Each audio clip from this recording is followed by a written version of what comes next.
I'm packing up this entire collection and moving to a new studio. But before I do that, let's go on a collection room tour and see what my year has been like. So let's go.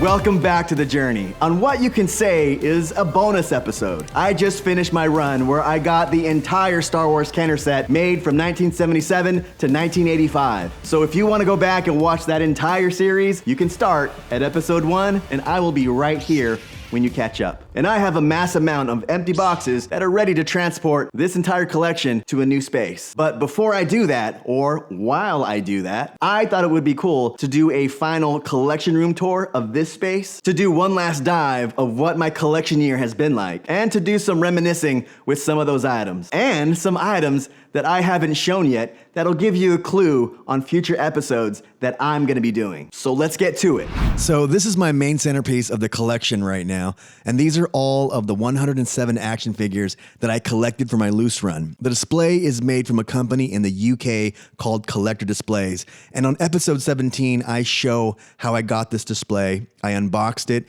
and I set everything up. But this is a beautiful case and has all the action figures listed in order of release. So we have the first Star Wars figures on the top, and you can see that I have some variants like the R2-D2 from the Droid Factory, the big and small head Han Solo, and my grail, the vinyl cape Jawa and the cloth cape Jawa. But going down to the Empire Strikes Back figures and the variants like the Ugnaughts, the Yodas, Landos, all of these just bring back memories of this year, and each figure does have a story. And of course, some of these came from my childhood collection. And going down to the Power of the Force figures, and when I got down to these, I tried to collect the coins with them as well, and the only ones that I'm missing are the very expensive Yak Face coins and the Anakin Skywalker coin. And I have the entire display on a stand that I can roll around and position, but if I wanted to, I can hang this up on the wall or stand it up on a table. But below that display, this is my creature case, and it's also made from the same company out of the UK, Collector Displays. So in here, I have my Dewback, which I am still missing the reins for, but when I do have my official creatures run, I'm gonna hunt for those. And of course, I have my Jabba the Hutt playset, and you'll notice that I have some fan figures, and this one is the Efantmon from a company called the Next 17, and I love the look of this figure and how it fits with the vintage Kenner look. And then you'll notice my Princess Leia, and this is from Stan Solo Creations. This was gifted to me from a viewer, so I don't know where to get these or how much they currently are, but I love how it was fashioned in the old Kenner way and fits in with the vintage line. So that's great because Kenner never made these in 1983. Then I have the Wampa right here, and I have Han riding a closed belly Tauntaun. I have a Rancor, and next to it, I have a Dianoga trash monster that was gifted to me from a viewer, and I have the trash compactor with the original foam inside a container. And for those of you who know how rare this foam is, these days it's either missing altogether from the entire playset or it's decomposing and turning into dust. So my goal is to put the foam I have into an airtight acrylic. So those are my loose action figures in my cases, and after I stop recording here, I'm gonna start packing all of these up. So I have these huge metal shelves that I built, and on the top, I have the current complete collection of the Ahsoka Tano Funko Pops, but you know how collecting Funkos are. It's never over. So I don't know if I'll keep up with the new ones if they ever do come out. So if I do, I'll show them, but I have one variant that just has a different sticker on the front. And below that is my current Ahsoka Tano collection, and a couple of these I haven't shown yet, so you're getting a first look right here. But I have some of her Black Series figures, mint in sealed box, her Mandalorian retro figure, and I do have some of her figures loose, but I think I'm gonna stop doing that as I'm not really an open box collector, so I'll stop with these. But I have a couple of things signed and graded. So I have two Topps cards signed by Ashley Eckstein, and they actually came signed but I have this figure here that I got signed in person by Ashley, then graded, and this is her TVC 202 graded at 90. And I wanted to grade something out of the ordinary, so I got the Galaxy of Adventures mint in sealed box graded at an 85, and I bought this on a Black Friday deal for $5. And I really wanted to experiment with grading items that had never been graded before, so this was both an experiment for myself, but I do think it's a cool item. Then I went into new territory and got this Hot Toys figure of Ahsoka, and I have a new respect and love for Hot Toys and the quality, so if you want to watch the video where I unbox this and learn about Hot Toys, I'll leave a link. And I also got a Gentle Giant bust of Ahsoka just so I can experience that side of collecting and the art of those. And below that, on the next shelf, I have my only mint in sealed box graded vintage vehicle, and that's the Scout Walker.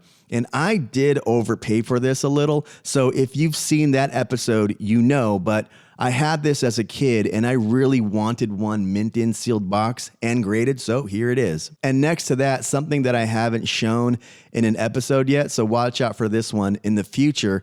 And I've always loved this as a kid and am starting to get into the mini rigs. It's not sealed, so I'm going to open it and do a review on it very soon, and that's in a future episode. And next to that is one of my most favorite items that I got on this collection run. It's my boxed Rancor, and I did an entire episode of how I got this, my unboxing, and my review. I absolutely love getting items loose, but my real passion is getting them complete either in sealed boxes or great looking boxes with all the inserts included. Then down here I have all my mint on cards that I currently have, and I'm gonna do a run of the Return of the Jedi mint on cards soon, so I have a good head start. But going down the line, I have a Gamorrean guard that I actually bought before this whole run, and I got that for $50 about 4 years ago. Reuse. Wicket, which I sent into CAS and it came back graded at a 70 plus, and all of these I made episodes on, so you can go and find those on this channel. Combat Poncho Leia, which this figure has a special place in my heart because it was the last figure my mom bought me. Chewbacca, Leia Bush, Biker Scout, Lumat, Sensor Scope R2, Removable Limb C3PO, and one of my favorite droids, 88. So those are my current mint on cards. I have one more that's at CAS right now, and that's the Lando in Skiff Disguise. So that's coming soon, and we'll do an unboxing on that when it gets back from grading. On the bottom shelf is my boxed Biker Scout, and I got this at Frankenson in LA and did a big episode about that. And under it is a book by Kim Simmons, and I need to properly display this book, so we'll do that in the new studio. But I got this signed and some of his work signed as well, and I got to talk to him when I went into the ICCC in Nashville. Great guy, and I loved learning some of the behind the scenes of how he worked with Kenner to get some of these photos and box art that we all are familiar with. And I just love these stories and hearing them firsthand from the people that were actually there at Kenner. Then next to that, another one of my favorite items is my boxed Jabba the Hutt, and I showed you my loose one in my display cabinet, and I was debating whether I should get a loose one and a boxed one. Well, I decided that if I get a boxed one that's mint in sealed box that I can't open, then I'll decide if I want to get a loose one. But for now, this one is not sealed, so I can open it, but all the items inside are sealed and unused, which is great because I get to witness how these came back in 1983, and I really enjoy that as a collector. And in front of my box Jabba is my childhood Jabba the Hutt. If you touch him, his arm falls off, so you got to be careful, but I really wanted to display that in front of my box Jabba. Then next to that is the Desert Sail Skiff mini rig, and I did an episode on this, and I did a full unboxing and review. This is open, as I said, but after I did an entire episode on the history of the mini rigs, I have a newfound love for these. And behind that one is one I just got, so I haven't done an episode on this one yet, So you're seeing this in my collection for the first time. It's the AST5. So that will be another video where I do a full review and history of that mini rig, and I can't wait to do that one. It's not sealed, so we can open it when I do my full review. Now, these other shelves have a lot of items that have never been seen on the channel before, and items that I'm gonna do a full mini series on in the future, and I'm actually excited about those upcoming episodes. So on the top shelf is my boxed Max Rebo band, and it's not sealed, but it's in very good shape with no imperfections on the box and only slight yellowing. But the Rebo band, if you have watched the full series, this is one of my favorites on this run. And next to that is a Darth Vader case that I picked up at Rogue Toys in Vegas, but I got it to house something very special inside. It's my original childhood figures. I did use some of these in my actual display case, but only the ones that were good enough and the ones that were complete. So these are very special to me because you can't replace the actual toys that you had when you were a kid. And this is the first Star Wars action figure that I ever had as a child, my X-Wing Luke Skywalker, and I must have gotten this in 1979 or 1980. And next to it is a ceramic Darth Vader mug that Mrs. Padawan bought me at a toy convention in Nashville, and she also bought me this lunchbox that has a thermos inside. And below on the next shelf are my current collection of my graded action figures and also my Star Wars Topps collection.